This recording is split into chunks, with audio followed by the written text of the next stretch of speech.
Josh Rowe, I'm a watershed economist with K-State Research and Extension within the Office of Local Government and the Department of Agricultural Economics. And I'm Robert Wilson. I'm a watershed planner, also with K-State Research and Extension. But the purpose of the plan is to help us restore surface waters, rivers, lakes, streams that are impaired by pollution, and to restore them to a better state. We also work to protect water bodies that maybe aren't impaired at this point but could be in the future if some changes aren't made. EPA at the national level has developed what are called 9 elements that all watershed plans have to meet to continue to receive EPA funding. Those 9 elements are very straightforward. Basically, it's things like your plan has to identify what types of pollution you're seeking to address, whether that might be excess sediment or nutrients, whatever that might be, bacteria. Your plan has to address where you think that pollution is coming from. Typically, these plans address what we call non-point source pollution, which is basically runoff from stormwater and runoff that comes from agricultural lands, from cities and towns, that kind of thing. So the 9 elements address a number of things that are required to be in the plan. EPA reviews it at the regional level, which is in Kansas City. The plan then went on to Washington, D.C., at the national level, and was reviewed. And we were recently informed that in their review of all of these 9 element plans that have been submitted by the states, the plan for Tuttle was selected as the best overall in its meeting of the 9 elements and its overall quality. An interesting thing that I think we pride ourselves in doing is really making a connection between putting practices on the ground and meeting these total maximum daily loads or these water quality impairments.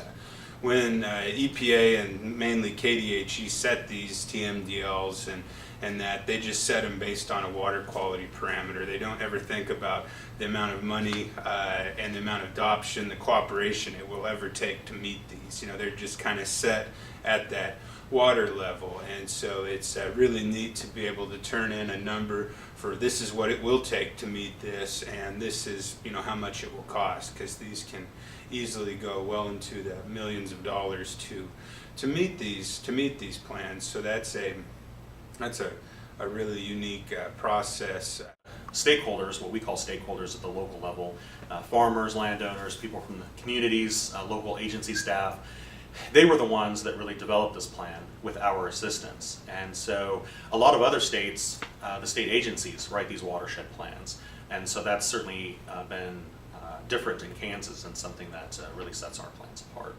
The plan is now being implemented, meaning that the conservation practices outlined in the plan are now being funded. And so practices are now going on the ground.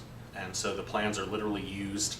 Once they're completed and approved, they're literally funded to be implemented. And so Tuttle has been in implementation for just about 2 years now. And so after about 5 years, every watershed plan will be evaluated to figure out of all the conservation practices that were identified as being needed in the plan, are we making progress in implementing those, and are we seeing some water quality improvement? So these are long-term plans. The Tuttle plan is 40 years for implementation, and so it'll, water doesn't get polluted overnight and it doesn't get cleaned up overnight. And so I think we've learned a lot about what makes for a good watershed plan, what makes for a good process to involve local people, farmers and landowners and others. And I think we've learned a lot about, as Josh alluded to earlier, that it's easy sometimes at the state level, so to speak, to set goals or to say this is what water quality should be, but then when it gets at the local level, what does it really take to achieve that level of water quality? So I'd say that's probably the biggest thing. It's a neat thing, as we say a lot, and working with groups across the state, we can sit back in our offices and develop these really neat plans that'll meet EPA's 9 elements, that'll meet all the TMDLs, but if it isn't actions and practices on the ground that the producers aren't willing to adopt, we've wasted our time. So it takes a lot of extra effort, a lot of traveling up and down the road to meet with producers, a lot of meetings.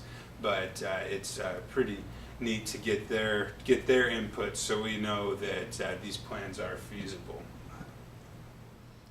Are